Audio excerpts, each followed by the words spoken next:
And good afternoon, family. I'm Curtis Cheatham Jr., and welcome to This Week in Black America. And here's a rundown of this past week's highlights, because this week we found out which state will be the next to answer the administration's call for redistricting to aid the GOP. And we'll let you know who that is also. And you'll never guess who Trump is putting up for the nation's highest civilian honor. But we'll get into it. The state of Florida announced that it intends to roll back all vaccine mandates in the Sunshine State. So what could go wrong with that? We'll talk about it. Harvard prevailed in court this week, and the administration must now release nearly $2.2 billion in formerly frozen funding. So we'll get into that as well. And the Department of Justice has opened up a criminal case against Fed Governor Lisa Cook, while her lawsuit to keep her position continues. So we're going to get into all that, along with so much more today on This Week in Black America.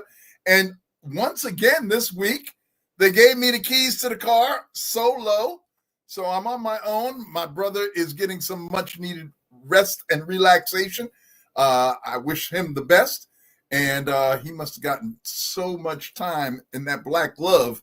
You need to recover from that. But we know whatever he's doing and wherever he is, that he's hope he's doing well.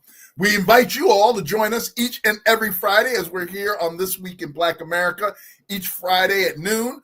Try and give you the most up-to-date information of the week that's gone before.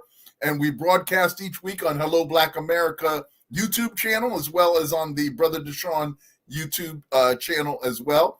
We encourage you to like our content, become part of the community, like that hit that subscribe button, like our content, and even hit the little bell so you get notifications about when we're going live.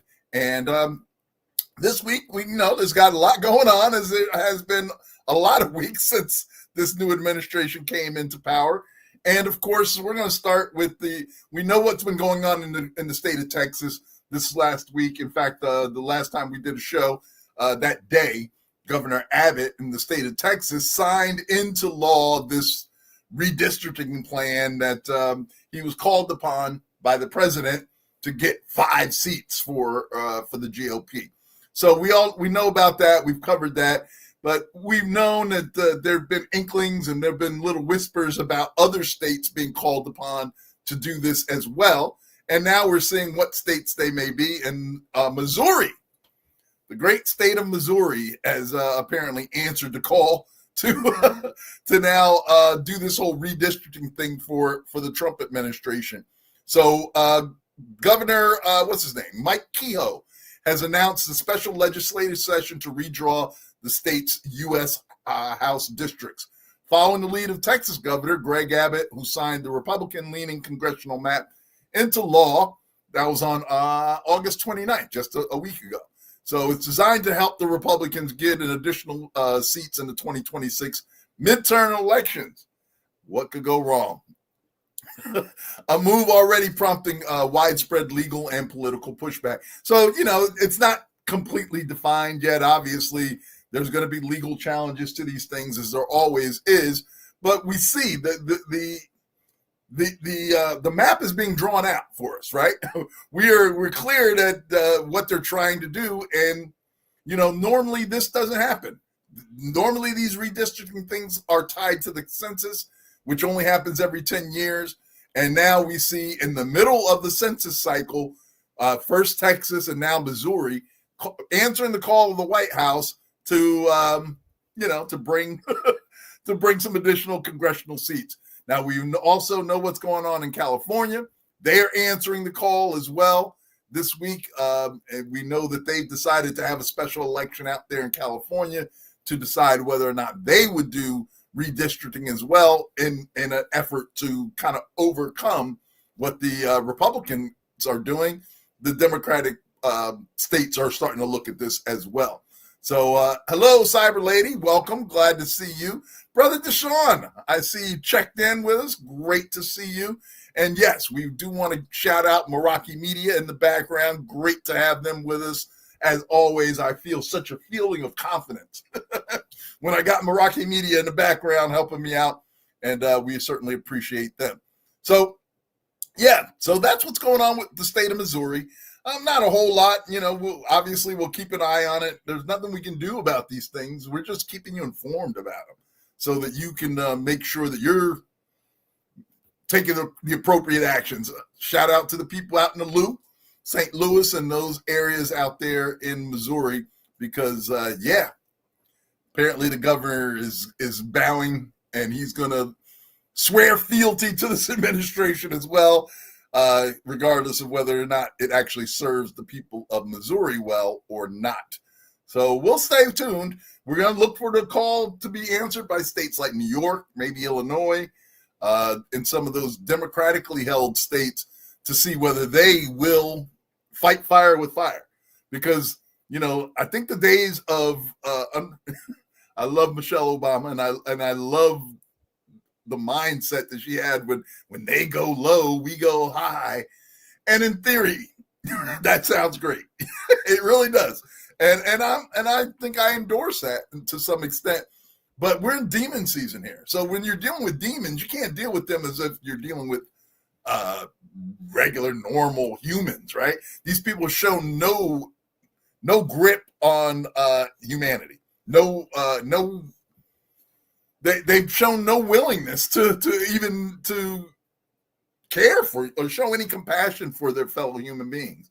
So I don't think these are really humans that we are dealing with. So as we have accurately dubbed it, I believe, demon season. One of our co-hosts did that, and thanks to them for that, because it lives rent-free in my mind now. Yeah, absolutely. Zero empathy. That is exactly the way to describe it, brother. Is everything that's been carried out, regardless whether you agree with it or not, is almost irrelevant. But the fact of the matter is that there's zero empathy being shown in the carrying out of these policies. So, we'll see. All we can do right now is prepare, take heed to some of the things we've been talking about, even on our Hello Black America shows, and of course what we're talking about each week on This Week in Black America. So keep your eyes peeled, keep your head on the swivel, because things are changing, and they're doing so quickly. Sometimes I'm amazed. I get these alerts on my phone. I'm like, oh my goodness, that things are happening so quickly, and a lot of that is by design. So listen, keep your head up. Keep your eyes open, your ears peeled, and stay on your knees in prayer. I don't want y'all going off on any tangents there. Cyber Lady, yes, indeed. Flu is going around. So I hope that all of you are out there staying healthy. I looked at, there was an event last weekend, the frat event, and I had other things to do, but when I looked at some of the pictures, I was like, God, I'm glad I wasn't out there, because there was a bunch of folks. and I am scarred from COVID. I really am, that I don't like being around a lot of people. And so much more so now. I'm glad I was able to avoid those big crowds. I don't know. Maybe I'm just getting old. but I don't like being around a lot of people. Maybe I'm turning into a grumpy old man. But perhaps I've always been that deep down inside. Anyway, I digress. Let's move on here, because you guys are going to get a laugh out of this, I am sure. You never guess. You'll never guess. I'll give you 100 guesses, and you'll never guess, unless you already know. But the president this week on September 1st, he said that he was going to bestow the Presidential Medal of Freedom. That is, in case you don't know, the Presidential Medal of Freedom is the highest civilian award in the United States. It's awarded by the president to individuals who've made especially meritorious contributions to the security or national interests of the United States, world peace, culture, or other significant public or private endeavors. Now, you see the picture of the spawn of Satan that is on the screen now. And if you don't recognize that evil being, that is Rudy Giuliani, former mayor of the city of New York. For those of us on the East Coast, we remember that well. And if you also recall, he had a disastrous run as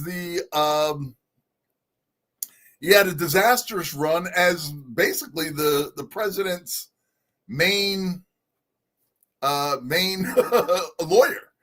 And if you've been following it at all, he got sued by the two ladies in Georgia, the two ladies who worked for the election council, if you will. I'm not saying that properly, but they worked for the election board, and he got hemmed up. He got a large settlement against him. They had to work something out in order for him to get some be able to pay back what he owed. He didn't have all the money. So that's something that we need to be worried about, because now Giuliani is it's going to be put up as the I can't even say this with a straight face, Presidential Medal of Freedom. I don't know. He looks a little funny to me, but I don't want to go into he's giving it to P. Diddy, Miss Kiki. Yeah, that would be listen. Nothing is out of the realm of possibility with this administration, but I don't know. P. Diddy probably won't be getting any awards right now, but listen, if Rudy Giuliani is up for the award, then I don't see how you can discount P. Diddy. He's possibly now. Seriously though, and I don't know if this is the reason why this came up. There were reports last week that Rudy Giuliani was in a car crash, like 2 days before the president announced that he was going to put him up or nominate him as the Presidential Medal of Freedom honoree. He was in a bad car crash in New Hampshire, and so we wish him the best. I don't want the man to die necessarily. We all will eventually, but there you have it. So he did get into an accident, and maybe that.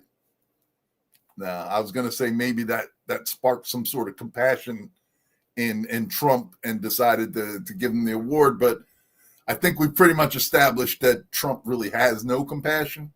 That's not something that he has in his body. So, yeah. So the honor comes to Giuliani despite his deeply controversial legacy, including disbarment. Yeah, y'all forgot about that. He's been disbarred. He's no longer an attorney. Sanctions, criminal charges in Georgia and Arizona, and $148 million defamation judgment that we talked about earlier, tied to the false election claims he helped to propagate. So, maybe if he gets this Medal of Freedom, maybe that's something he can pay that he could sell to pay his judgment. Perhaps, since he didn't have to give up his Yankee ring, I think it was. So, anyway. Now, this last week, I don't know if you folks have been paying attention or not. There was a lot of hubbub about the president, right?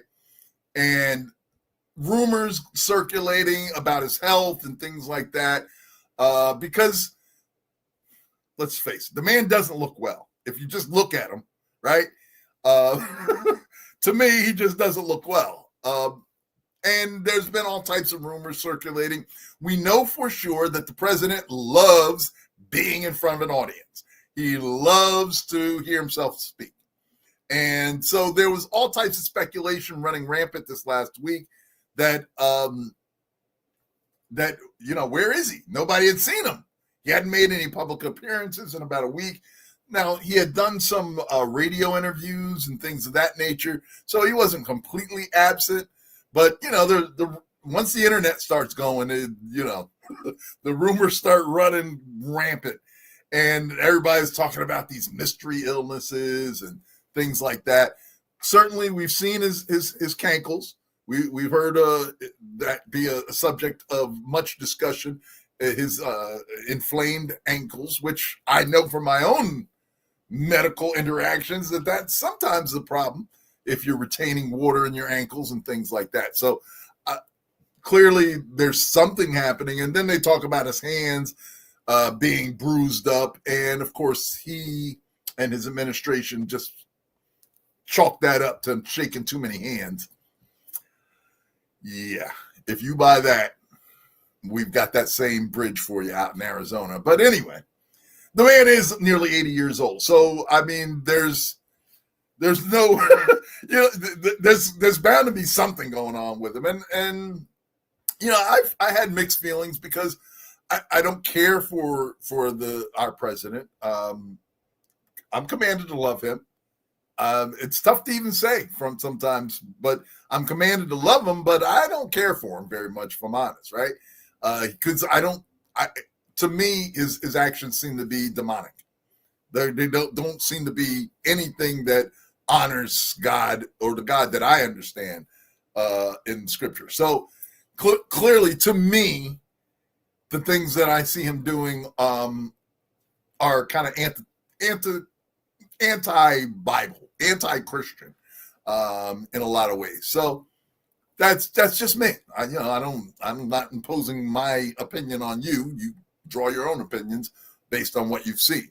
So there was all types of rumors this last week about some sort of mystery illness, and then Trump did make an appearance on Tuesday and made this big announcement about how they were moving.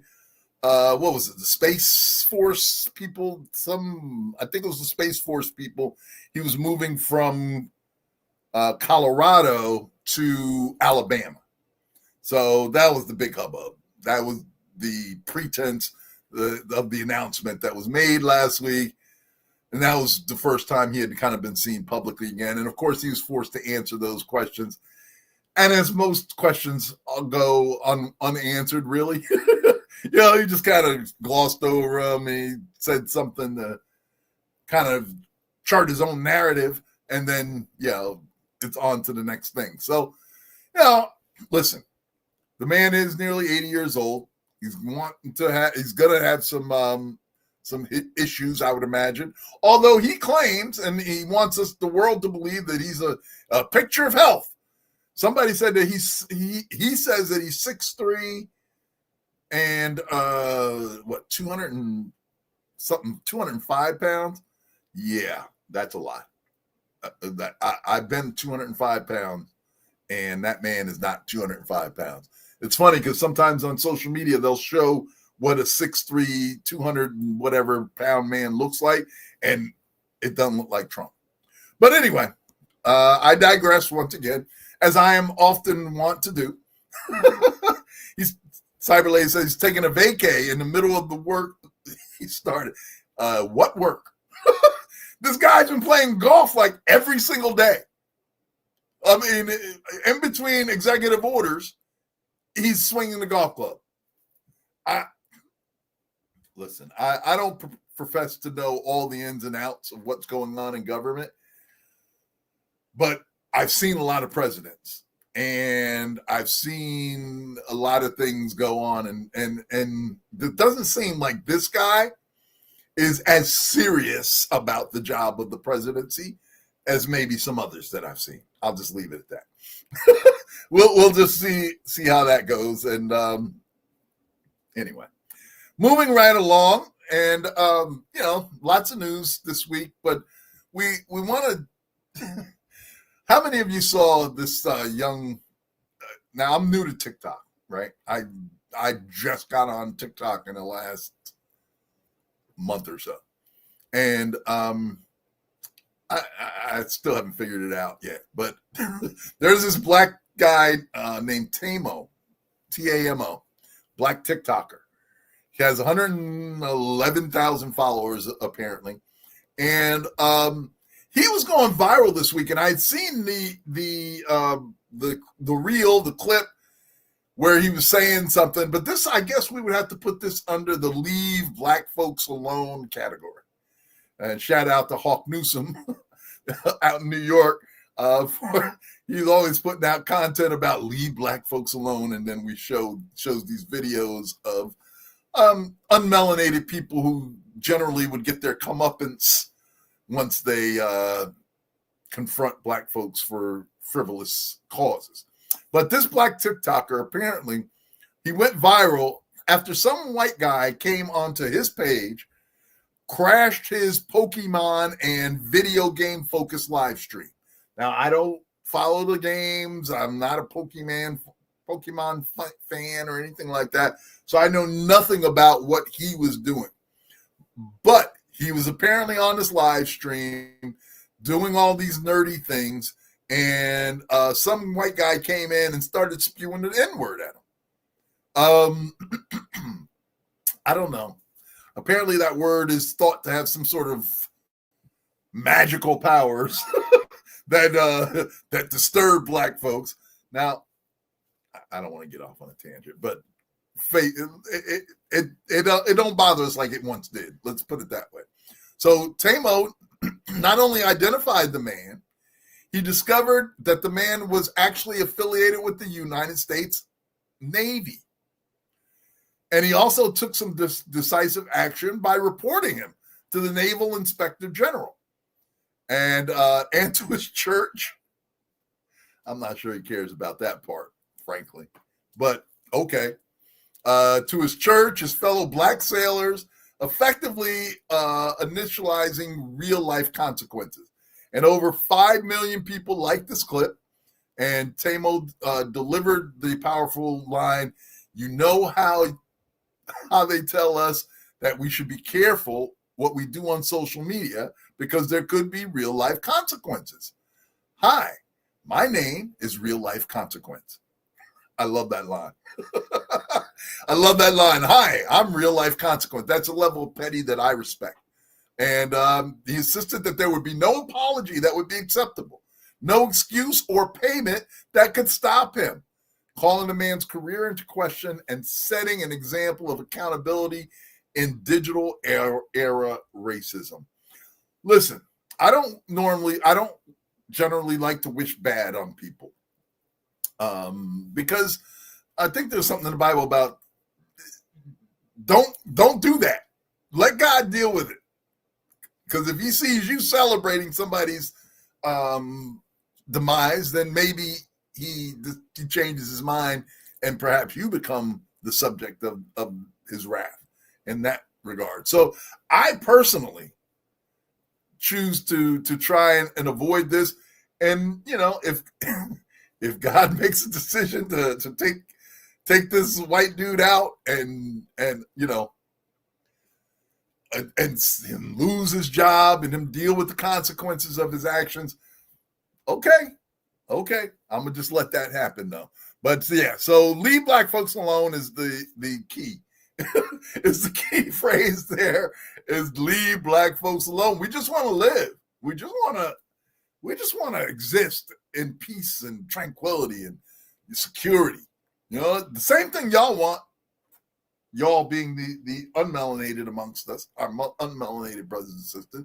And we just want the same things. I don't know why we think it's so unusual that we just want to live in peace and harmony, security, and have the ability to support our families. So leave us alone. And we've shown that we're not out to get y'all. We aren't. I know that that's your worst nightmare, is that black folks will start to treat you as you have been treating us through the years. But we're not about that life, really. We've never shown any indication of that. Yet y'all are still scared. And I'm using y'all to generally describe the unmelanated people in our society. Although, of course, not all of them even fall into that category. So what are we going to do? Anyway, let's move on. We got the story down here in Florida again. Gotta love Florida. Oh, and we got another big one coming up on Florida later. But let's see what Miss Kiki is sending us here. That's what he gets. I'm not celebrating, but I'm simply saying this is the cause and effect. Listen, I'm all in, Miss Kiki. I agree with you 100%. And yeah, cause and effect. Some people call it karma. Some of it getting his comeuppance. Whatever you call it, it's yeah. Some of it call it FAFO. You want to mess around and find out. And yeah, whatever you call it, I you know, if it happens, I'll accept that. Yeah. How did dude find out? Who? Yeah. I don't know. That isn't a legitimate question, but I do know that in this digital age, there's this unmelanated guy who seems to be down for the cause. What's his name? We've shown his stuff on the show before, but there's one guy, the white guy, he's always putting out, I need to find out who this is. And then, you know, you read the comments and, you know, in a few minutes, it seems like the information comes pouring in. So in this digital age, I don't know how they do it, but people are able to find your information very quickly, whether it's IP addresses, stuff like that. People are far more technically savvy than myself, apparently, because they get on this computer and they find out everything. And it's funny because when that guy was talking, when the Tamu guy, the black TikToker, he was like, yeah, I know your 2-year-old daughter and your dead mama. And I'm like, whoa, wait a second. Hold on a second. That's more information than anybody should know. But yeah, it's out there. So, hey, Denise, welcome. Welcome to the family. We appreciate you all the way from the West Coast. So good morning to you. And thank you for joining us. And yeah. So anyway, let's continue on. We were about to go into Florida and discuss these two pastors from Florida, Andrew Oliver of the Allendale United Methodist Church and Benedict Atherton Zeman of the Unitarian Universalist Church of St. Petersburg. They were both arrested in St. Petersburg after sitting on a Black History Matters street mural, praying atop it to prevail state workers from painting over it, even after repeated warnings from the police. So let me just back up here and make sure I'm understanding this. So we have these two pastors, Andrew Oliver and Benedict Atherton Zeman. So apparently they're sitting on this mural in an effort to keep officials from painting over it. And the protest was in response to Governor Ron DeSantis' enforcement of Senate Bill 1662, which bans political expressions, including murals on state-controlled transportation facilities. A move critics argued targets inclusivity and cultural symbols. So city officials, including Mayor Ken Welch, pushed back and sought exemptions. They were trying to get exemptions for this Black History Matters mural that had been painted. And the city officials, including the mayor, pushed back, sought exemptions, but highlighting that such murals embody their community's identity and values. Though denied, they vowed a strategic ongoing response rather than sacrificing civility for confrontation. So yeah, I mean, these pastors are apparently engaged in an act of civil disobedience in order to try and stop this mural from being painted over. Now, what we saw happen in Washington, D.C. with the with the Trump administration painting over the Black Lives, not even painting over, tearing up the street, tearing up the street that had Black Lives Matter, the Black Lives Matter Plaza in Washington, D.C. So this seems to be kind of a similar thing. Florida is incubator tubes for what you can get away with in Florida before, I guess, Trump decides to test it on the overall population. But hey, Get Black with Me, how you doing? Good to have you with us as always.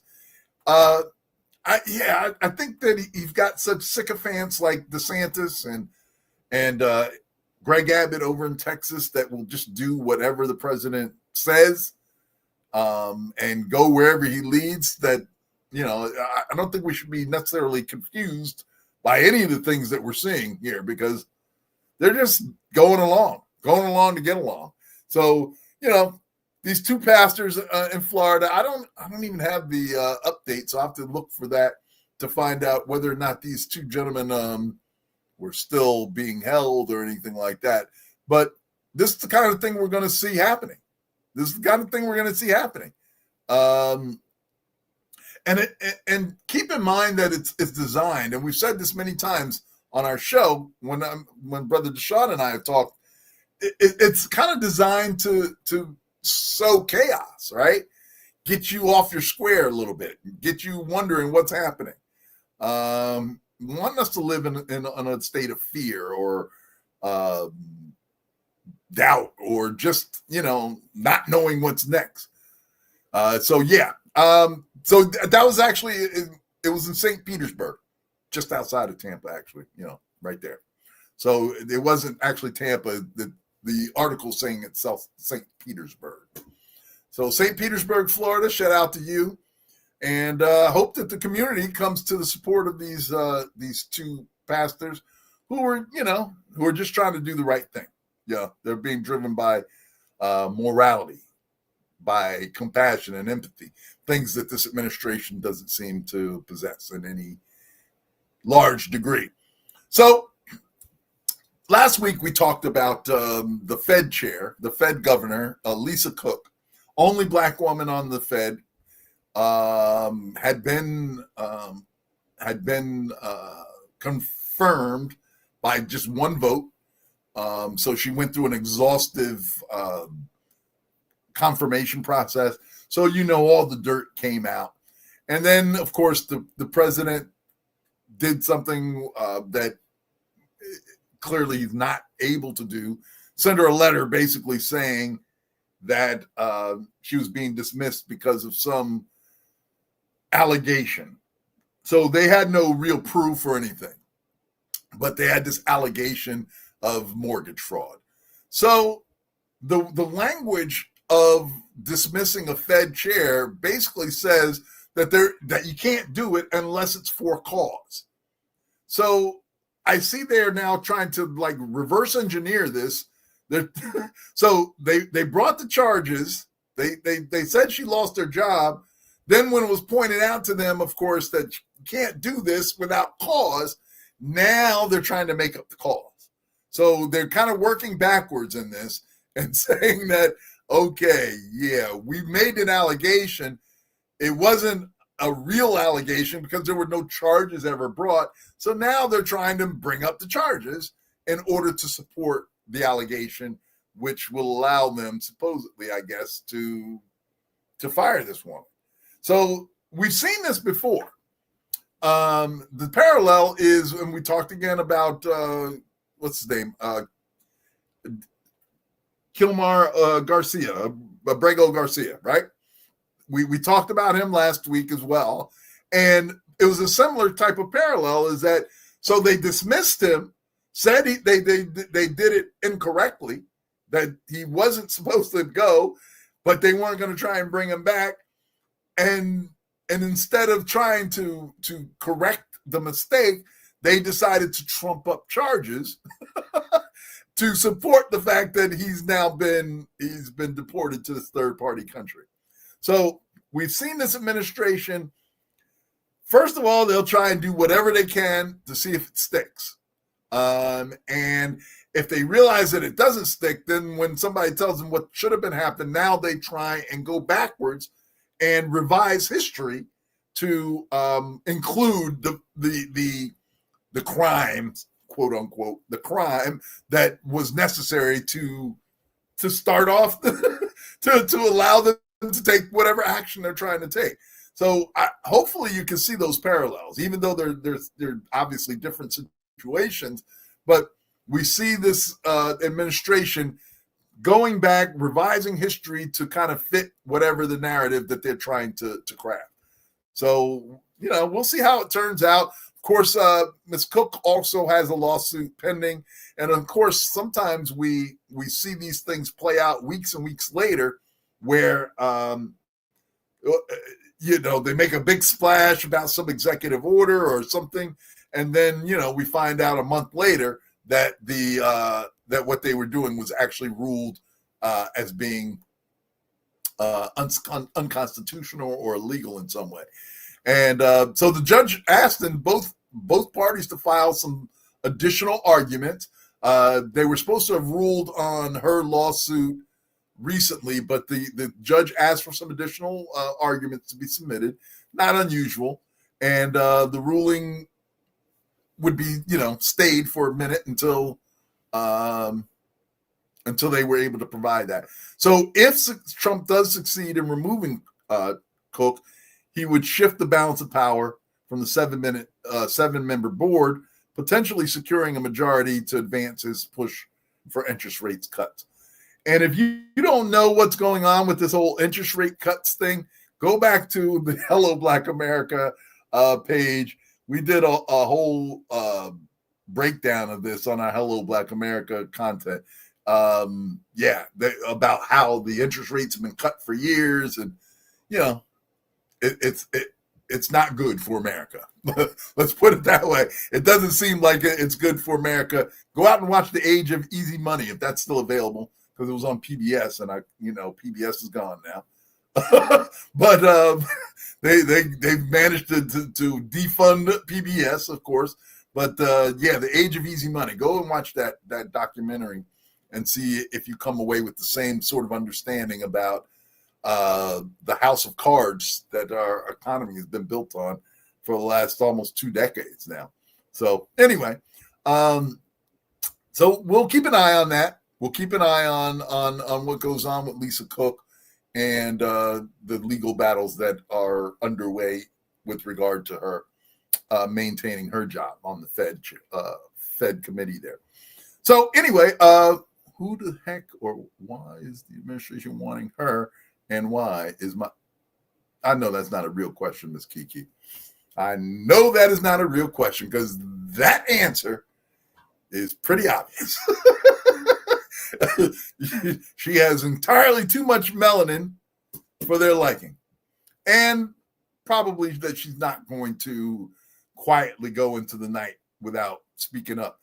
One thing a Black woman will do is speak up, right? You're not going to just let it happen. You're going to hear about it. And maybe that's more of a battle than he's willing to put up with. So we'll see. Yeah, so Trump wants to lower interest rates to create an artificial economy. Right now, everybody can see the economy is hurting. Yeah, exactly. We can see it. Well, Cat Williams, we can see you. But the thing that this administration has continued to do, and in fact, the first Trump administration, is just kind of repeat things that are clearly untrue. And just repeat them as boldly and as loudly and as often as they possibly can to get those who are incapable of critical thinking to just go along. Those who are unable to think for themselves might believe this stuff if they hear it enough time. And that's exactly what the Trump administration has been doing for now 2 administrations. Just keep repeating the lie as often and as loudly and as boldly as you can. Say it with your full chest every time. Say it with a straight face. Most of us who are moral beings could not even say the stuff that he says with a straight face, because how could you, right? But yet we see our commander-in-chief going around making these statements that are clearly untrue, and a large percentage of the population is duped by that. So what are we to do? Took away civics. We're reducing our educational standards, and this is what you get. This is what they wanted, and this is what they're getting. So this is going exactly the way they planned it, in case you didn't know that. This is exactly the way they planned it. Cyber Lady, yeah, there's There, it's like there is no price counting happening and shrinkflation. Yeah, like we don't see these things happening around us, right? Yeah, all those prices that went up during COVID, how many of those companies are cutting their prices back down? Think about it. Just think about it. I mean, I'm not going to put anything in your head there, but just think. Those costs went up during COVID because of, all types of things, right? Supply chain things and all types of stuff was going on. And hey, nobody put their prices back down, no. Why not? Anyway, just think about it. Now, this is a scary story because any of us could be in jeopardy here. And, oftentimes on a lot of TV shows, I tend to watch a lot of like police dramas, and Law and Order, NYPD Blue back in the day, those types of shows. So what you see is in some of these shows, they will deal with the idea of some sort of facial recognition. And throughout the time that this kind of technology existed, one of the problems has been much the same way as in the medical field. we tend to only test drugs on unmelanated folks, right? Same with the technology that bears fruit as far as this, facial recognition stuff. So they only test this stuff on white folks. And then they expect it to work when it comes to black folks. So in New York, Trevis Williams was a black man. He's 6'2", 230 pounds, big dude. He was wrongfully arrested and jailed for 2 days in April of this year after being misidentified by the NYPD facial recognition technology in a case involving an alleged indecent exposure incident. So despite the victim describing the suspect as being about 5'6" and 160 pounds, I want you to let that sink in for a moment. The person is identified as a 5'6", 160-pound person, yet they ended up arresting and jailing improperly a 6'2", 230-pound person. So he's got a good 6 inches and another 70 pounds on him. But yet he fit the description, right?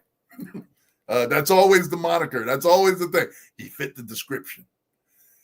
The only description that he actually fit is that they were both black.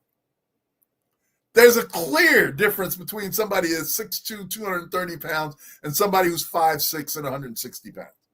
So and despite the location data showing that this Williams person was 12 miles away in Connecticut at the time, the NYPD still moved forward with charges without verifying Williams' alibi with his employer, who was Amazon, and relied heavily on the flawed photo lineup and technological match, quote unquote, which he repeatedly denied. After the charges were dismissed in July, civil rights advocates, including the Legal Aid Society, called attention to the systematic biases and misuse of facial recognition technology, warning it disproportionately harms people of color, urging lawmakers to ban it unless strict safeguards are in place. So let's just take a step back here. You're chilling at home and then somebody knocking on your door talking about you were the person convicted of some sort of indecent exposure type of incident. You know nothing about this. But it's because some technology has identified you as the person, as a match. Yet you're 6'2", 230, and the person they're looking for is 5'6", 160 pounds. Yeah. Listen, this goes back for years and years and years. They always say all black folks look alike. I haven't seen that, frankly. I mean, my brother Deshaun and I, we both have melanin and we both have a beard.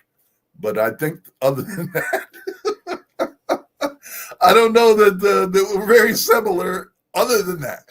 But apparently, once these folks see the black skin, it doesn't really matter how much other similarities there are. So I said at the top of the show, keep your head on a swivel. Always be prepared, because listen, if you haven't figured it out, there are all types of things out here that can harm us, right? Whether it be law enforcement who are nefarious, who aren't living up to the tenets of the badge that they wear, whether it be this whole immigration thing, they're going to start picking some of them folks that look like us up. And if they haven't already, they will be. And we know this.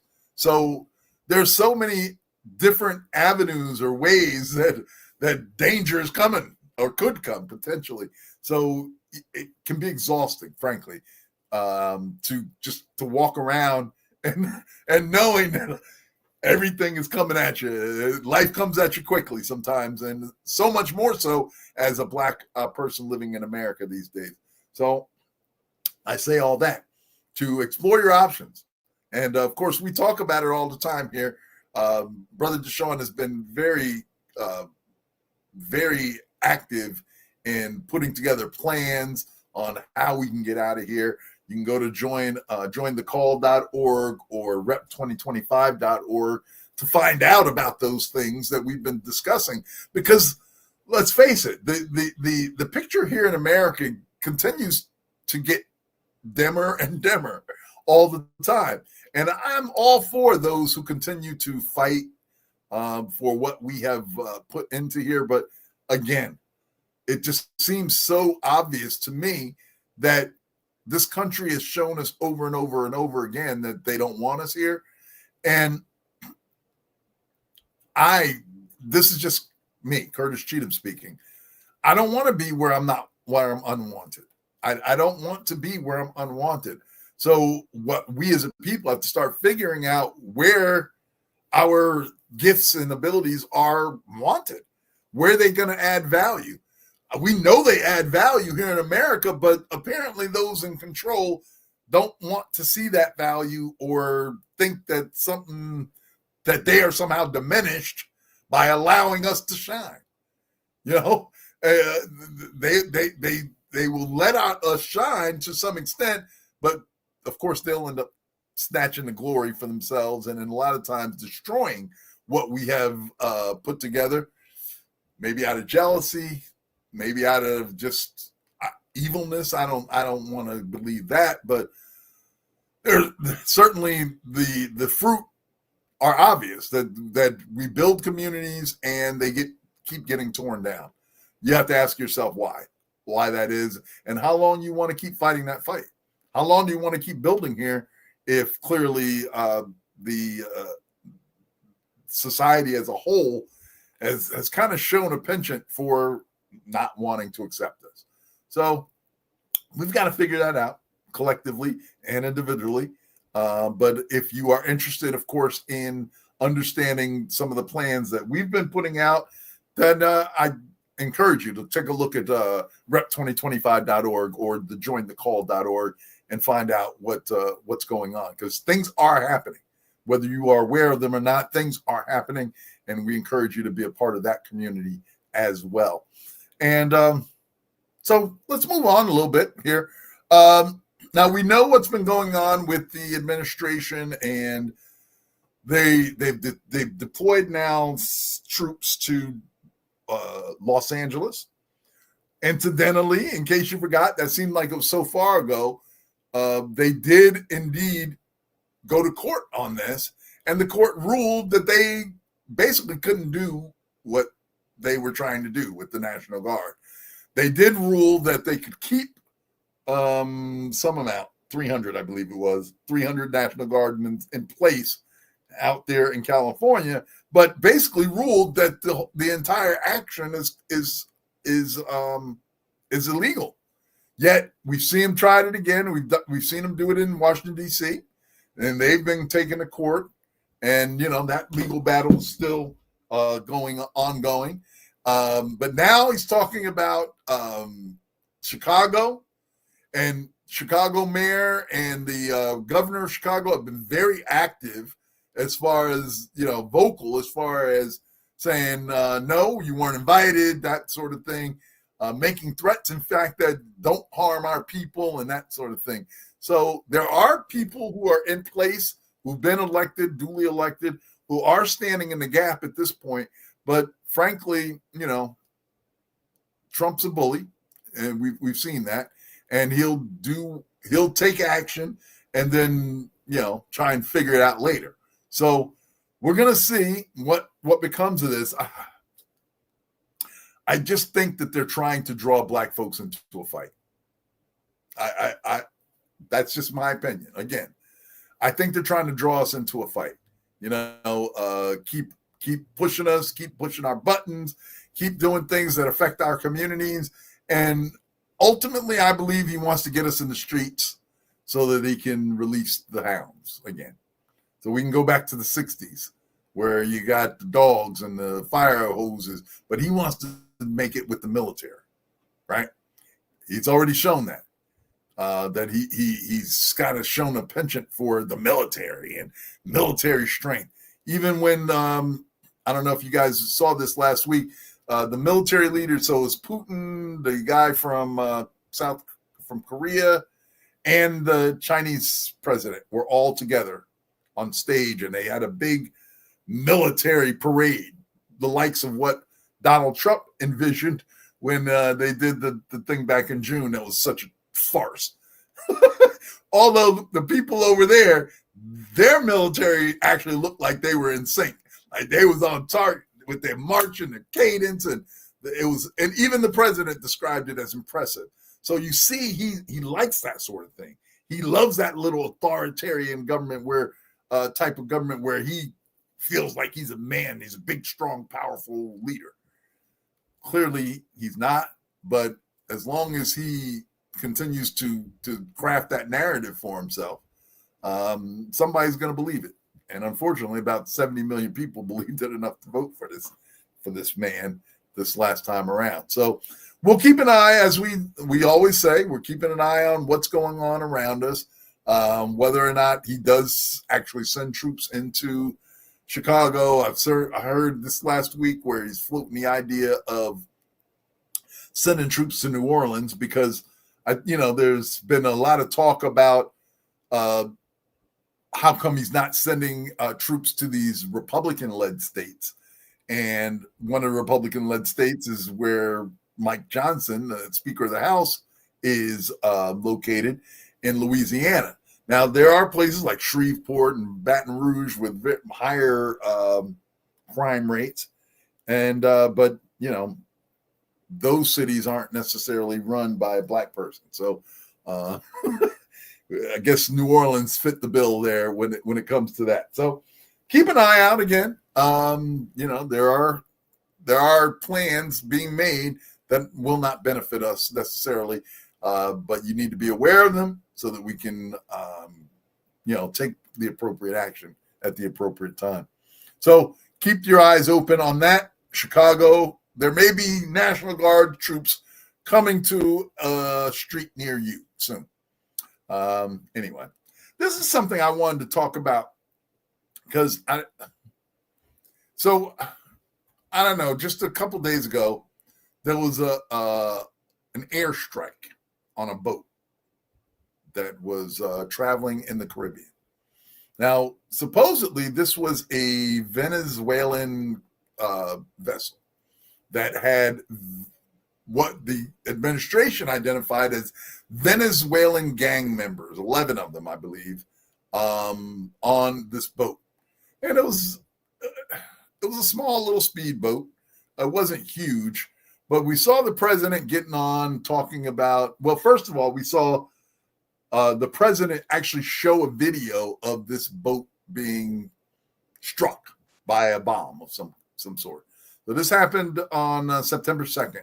The U.S. military conducted a lethal strike in the southern Caribbean, specifically targeting a vessel that allegedly belonged to the Venezuelan criminal group Tren de Aragua.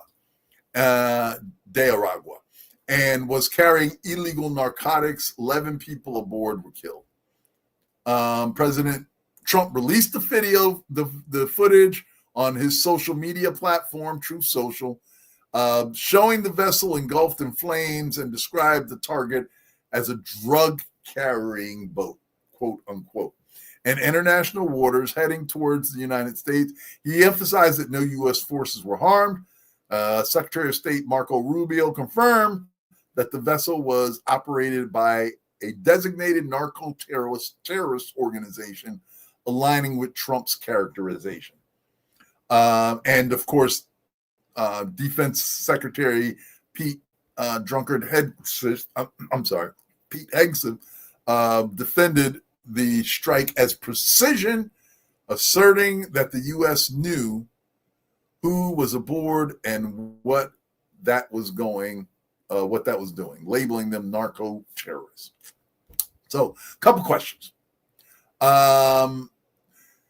This administration, the same administration that told us that Kilmar Diego Abrego Garcia was a MS-13 gang member based on a photoshopped picture showing MS-13 clearly not actually on his hand, but photoshopped on.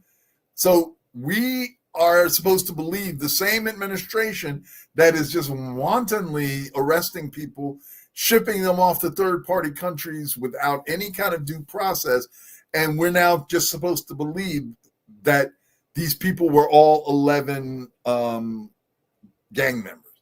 Now, they may well be. I'm not. Okay, maybe they are, but how do we know? This administration has told so many lies that how do we believe it? There was no due process for those dudes. Normally, what you would expect to see, maybe the Coast Guard, if they knew exactly where they were, why not bring the Coast Guard out, cut them down, stop them in international waters, board the ship, and actually see who's on board, and if indeed they are carrying drugs, arrest them and take them through the legal process, and go from there. Why is it that this shooting a bomb is somehow acceptable? Blowing up these people just on the word of this administration or any administration? Why? What's the and I guess they think that Americans are so pro drug control. I remind you that those drugs are coming to the U.S. because this is a simple economic thing. They are bringing the drugs into the U.S. because the demand is there. That means that U.S. citizens are consuming those drugs. Those drugs are not coming into the country and sitting there going bad. Somebody's using them. Somebody wants to use them. So they're be brought into and probably in a couple places where the Donald has hung out before. I'm just going to say that and let it sit. Probably been at a couple parties that Donald was in a couple times. Some of those same drugs that he's reveling against now and dropping bombs against, some of those drugs were probably in the rooms that he was in. I'm just going to put that out there. So anyway, Venezuelan's President Nicolas Maduro strongly condemned the strike, warning that maximum rebellion and equating further U.S. aggression to devastating military intervention. So once again, here we go, dropping our big bomb somewhere. Here you go. So, yeah. Do you believe that all 11 people on that boat were in fact gang members?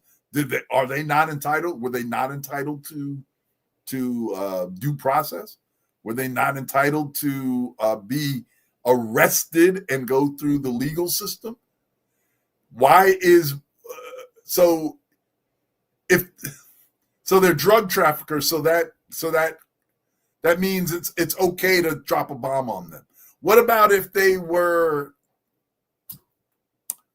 involved in some sort of child trafficking, like your buddy Epstein there, Trump? What if they were, allegedly? What if there was some sort of, what if there's a bunch of pedophiles on that boat? Millionaire pedophiles. They are also illegal. So what, do we drop a bomb on them? Yeah. Anyway. Cyber Lady, I thought it was that it was interesting. We are just supposed to believe it, and that's it. Exactly. That's my point. It's like,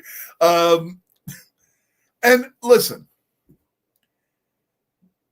my mom used to tell me this thing called consider the source. Some of them that rings in my head to this day. Consider the source. So if you're getting information, consider the source, baby. Where is it coming from? Who's telling you this? And now the source in this is the Trump administration. Now, in years past, we were probably believed what our administration has said, right? We because we want to believe that our administration is actively doing the right things. That hasn't always proven to be the case. We know this. But this administration, it seemed to be actively engaged in prevarication. That means lying for you that don't know. So if they've lied so often, or what is perceived as a lie so often, then why are we supposed to believe them now? Why are we supposed to believe them now? Yeah, they are disconnected from us regular folks for sure, and because these are all millions and billionaires, right?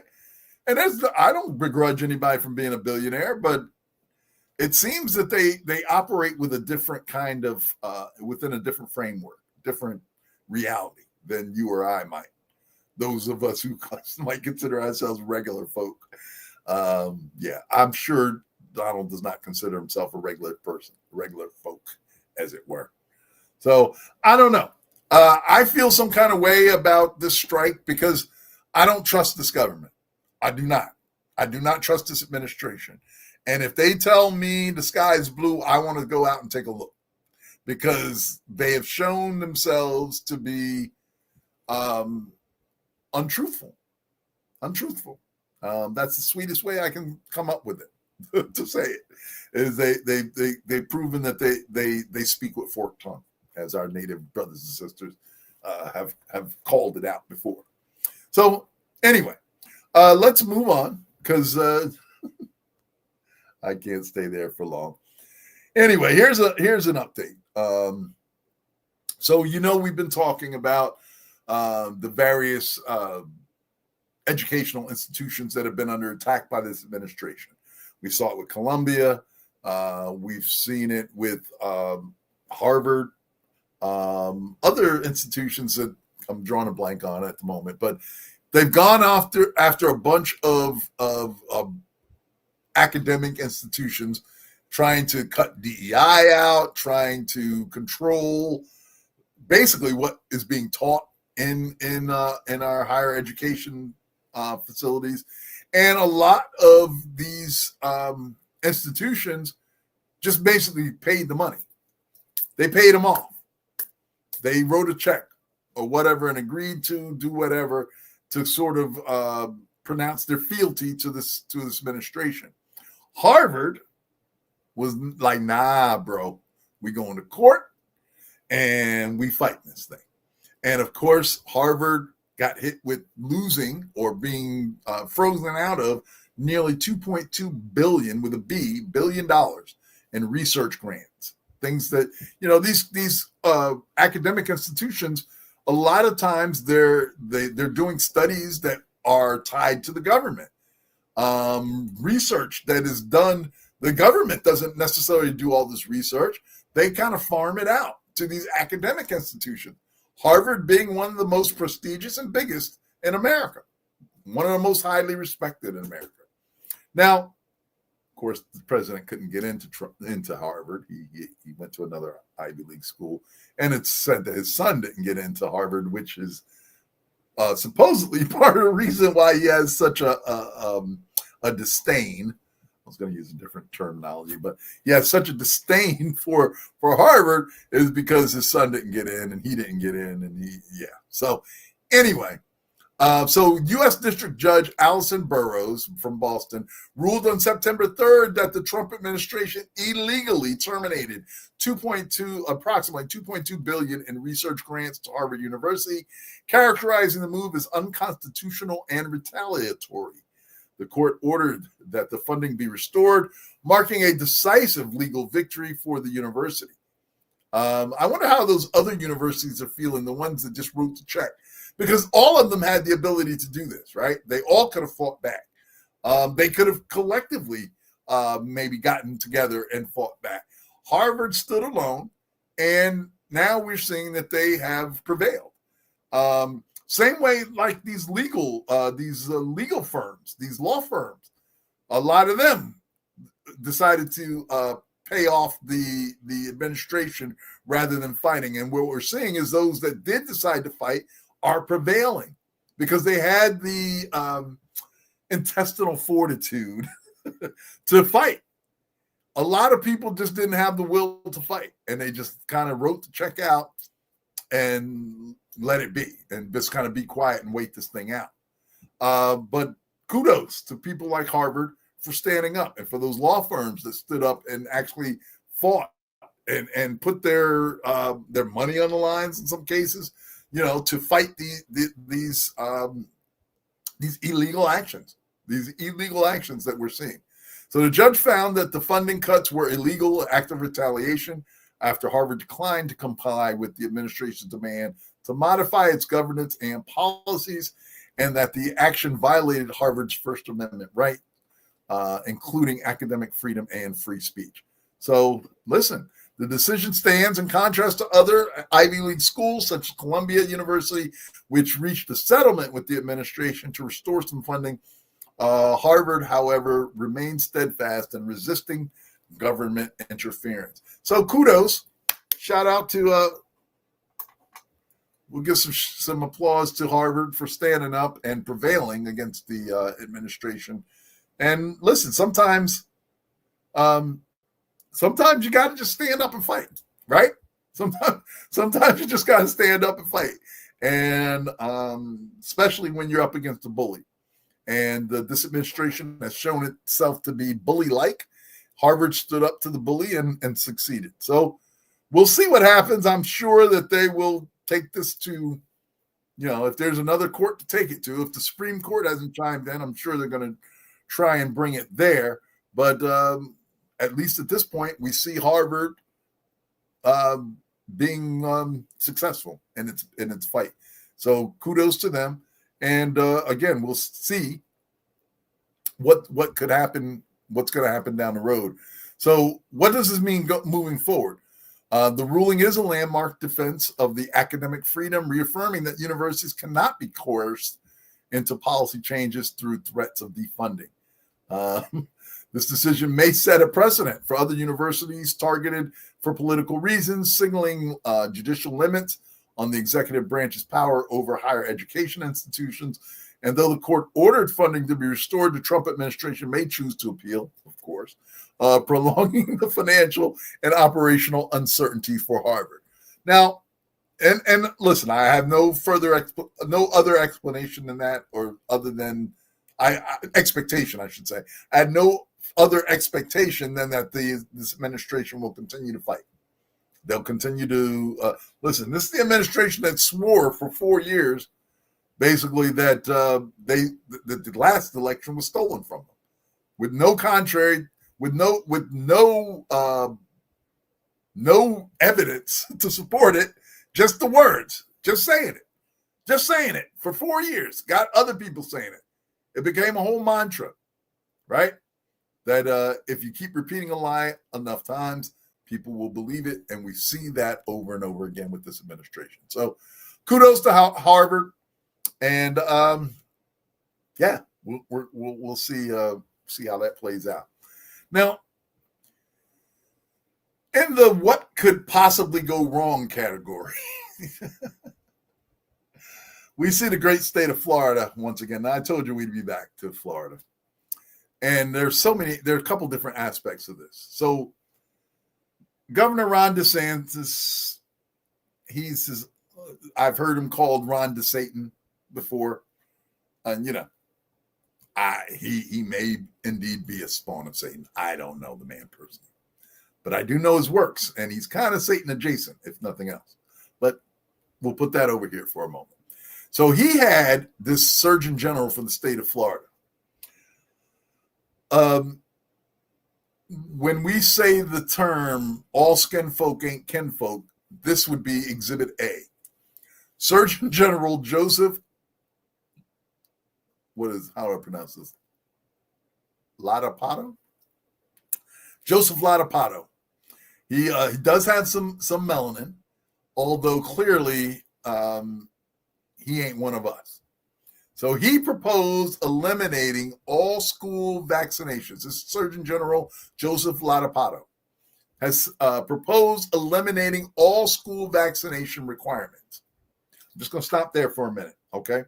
That's like measles, mumps, whooping cough, all those shots that we give our kids or gave our kids as children, hepatitis B, chicken pox, those types of things, pneumonia. So all those different mandated childhood vaccines that have wiped out a lot of these illnesses, or we thought had wiped out, eradicated most of these illnesses from our society. Measles, for one. We're seeing a resurgence of measles because there's so many wackos out there who, despite all the evidence to the contrary, somehow have believed Robert Kennedy Jr. rather than all of the scientists and all of the data that has shown that we have seen a reduction in these illnesses, and in fact, and in some cases, almost an eradication of them by the use of vaccines. So I don't know if you guys all caught RFK Jr. rather was sitting before Congress yesterday, and he was going at it with some senators, some of them doctors, many of whom voted to confirm this guy. Okay, so now they all got religion, right? Now these people, these Republicans, who just a few months ago voted to confirm this guy, having full knowledge at that point that he was a vaccine he didn't really believe in vaccines, right? He although his children are vaccinated, and you gotta, I don't know what his end goal is, but he's been dismantling the CDC. We talked about him firing the CDC head, and then the reaction to the rank and file people in the CDC, because they know these are people that are scientists. They know the science. And yet here we have the state of Florida deciding that they are going to lead the charge of saying that all these school kids don't have to be vaccinated. Now, my question is this. If Florida wants to do that with their children, I'm not a Florida native. I'm not a Florida resident. I have no real skin in this game. But how many millions of people go to Florida each year to go to Disney and go to Universal or go to the beaches or what have you? So now you have Florida who's not vaccinating their kids, and then you've got kids from all over the world coming to Florida to visit, to go to sit at Disney World and play, right? And now they're rubbing elbows with them same little kids from Florida whose parents decided that they know better than the scientists and decided they're not going to allow their children to be to be vaccinated. So now their little snotty noses are running around infecting kids, from other places. And we know the vaccinations are just a stopgap. They aren't cures. They aren't going to necessarily stop everything, right? So people are still getting sick. And it's just, I don't know. to me, and this is just me, listen, if Florida wants to say that their kids won't be vaccinated, their kids should not be able to go outside of Florida. They shouldn't be able to travel out of state. They should not. Keep them in Florida. And in fact, they should be identifiable. Some sort of scarlet letter type thing where we know that kid has not been vaccinated. Stay away from him. Don't go to no play dates with little Johnny, because little Johnny's parents decided he don't have to get no shots. And I'm purposely speaking improperly in that regard. So, I mean, is this not a frightening thing? Am I the only one that says? Because I don't have small children anymore. Thank God. I would hate to be raising small children in this time period.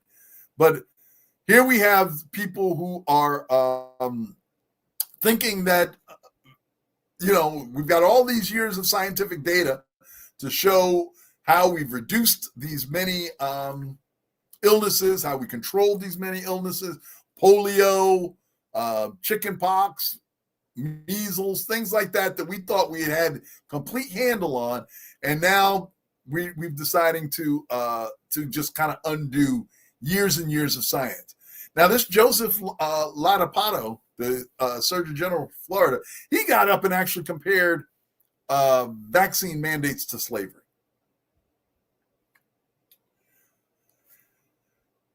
Yes, that's what I said. He compared having to have your children vaccinated was like a type of slavery. Now, clearly, the book bans in Florida have reached the level of even impacting the Surgeon General, because clearly he's never read a book about slavery, because he doesn't clearly have an understanding about how the enslavement of people actually worked in this country.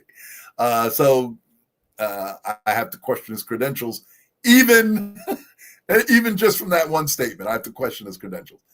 But listen, there are all types of people who have medical degrees who are adamant against this action.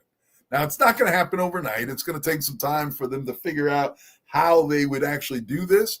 But clearly, there is a desire or an appetite on the part of the Florida governor, Ron DeSantis, to sort of get rid of these mandates. So anyway. Yeah, Kennedy fired the CDC director. We talked about this last week, Susan Monarez, shortly after her confirmation. She'd been in the job less than a month. And once Kennedy realized that she wasn't going to just rubber stamp his foolishness, he got rid of her a month in. So a month ago, she was all great and she was the best thing since sliced bread. Now she's a liar and can't be trusted. So my question to the American public is, who indeed is the liar and can't be trusted in this scenario? And I'll leave that to you to choose. I will leave it to you to choose. But this action led to an exodus of senior officials and a warning letter from over 1,000 HHS employees who said his actions were endangering the nation's health. Think about it. 1,000 employees of Health and Human Services signed a letter saying that his actions were endangering the nation's health. Now, if you think that nobody's going to bomb us because we are America, right? We have all these bombs, so militarily, nobody's going to attack us. But it seems like we're fine with us tearing ourselves apart from the inside out. I mean, these are common sense things. It's just that common sense seems to be so lacking. And maybe common sense takes a backseat to political advancement or political, you want to move ahead in the game. You want to try and gain power by any means necessary. So this foolishness doesn't serve the public good. So there must be something else going on, right? Why else would you allow this to happen? Because clearly when we have the experts saying 1,000 experts signing on and saying this is not good for our medical health, this is not good for the nation's health. So anyway, so the proposal to eliminate all school vaccine mandates, including longstanding requirements for diseases like measles, polio, tetanus, whooping cough, hepatitis B, and chickenpox, citing parental autonomy and calling mandates slavery. Yeah, that's what I talked about earlier. So, yeah, that's crazy. Crazy talk is what somebody used to call it. And the implementation strategy. The plan would automatically roll back mandates for vaccines not explicitly named in law, but removing mandates for others like measles and polio would require amending the state legislation. So that's what I mean by they won't be able to do this immediately. They will need some more legislative action to actually do this. But them just signaling their intent to do this should be frightening enough. Should be frightening enough. Cyber Lady, when they do something medical, a peer review should be cited. Give us the facts or make invalid decisions for our own family. Absolutely. And the strange thing is that I believe there are already provisions in place, exceptions that are in place. So if you have some sort of religious objections to getting your child vaccinated, I believe that today you can avail yourself to that exemption and not have your child, subject to the mandate that they be vaccinated. So there is, in fact, a means today that exists to allow for parents autonomy, for the parents to make their own decision about their children taking these things or not. But now we're deciding that, okay, yeah, it's just a free-for-all. It's just a free-for-all. You don't have to take it. And now I hate to say this. We always want people to say, we hear people talking all the time about, well, give us the right to choose. Give us the right to make our own investments. People that are, calling for the ability to take their Social Security money and invest it on their own. I think that's a recipe for disaster. Because let's just face it, we have not done a great job of educating our citizens. We haven't. We haven't done a great job of teaching critical thinking, of allowing people the necessary tools to make these decisions on their own. Imagine if you give the average person, I don't know, $200,000 from their 401k that they earned. It's theirs to invest how they like, or from Social Security. So the money that they would have gotten for Social Security, I don't know, whatever that amount ends up being, 200,000, 300,000. A lot of those folks would end up going broke before the time that their Social Security should have exhausted itself. Just because we don't teach financial security. We don't teach financial acumen in schools. We don't teach kids any longer how to. Well, they don't even have checkbooks anymore. But I learned how to balance a checkbook when I was in high school. I took a class. It was an accounting class. We learned basics of balancing a checkbook. Most people don't even know what a checkbook is today because they don't have to do that. But you need to understand the way that you can do that in your head. You got to at least understand the balances that are going on. Otherwise, you're going to just be writing checks all the time, and they go and bounce, or you're going to be taking money out and realize that, hey, there's not enough money there to cover what I'm trying to do here. So just the mentality or the going through the exercise of being able to know that you're spending more than you're taking in.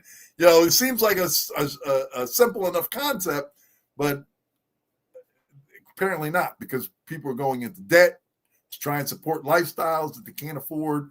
And I think maybe if they just knew how to simply balance a checkbook, they might realize that, I got more going out than I got coming in. So anyway, I went off on a little bit of a tangent there, but the fact of the matter is that I think this is frightening. People People go to medical school and they study these things for years and years and years, so they attain a certain level of knowledge and understanding about science and medicine and how those things play out in our bodies, right? So we have these people that are experts, yet we are going to relinquish the decision making from the people who had the expertise to people who just feel like, I don't think that this is I don't think vaccines. I believe vaccines, but you're doing it with no scientific background. You're doing it with no expertise. It's just you bumping your gums, as the old folks used to say. You're just talking to be talking. You have no expertise, and that includes the head of the Health and Human Services, Robert Kennedy Jr. He has no technical background. He has no foundation of science to lay this on. This is all stuff that he just thinks inside his worm-infested head. Look it up. He had worms in his head at one point. That's him saying it. I didn't say it.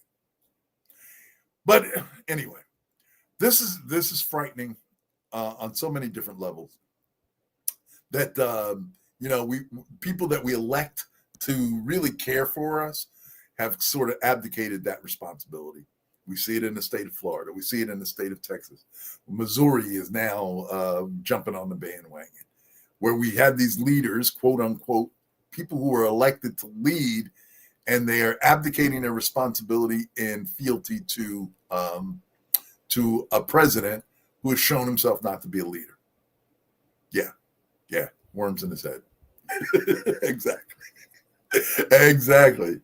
Yeah, if y'all don't know, read up on RFK Jr. He's the dude that supposedly there was some story not too long ago that came out about him. Something about a dead bear in Central Park. Google it. And this is the guy making medical decisions about our country, right? So anyway, RFK, listen, there are so many things going on around us.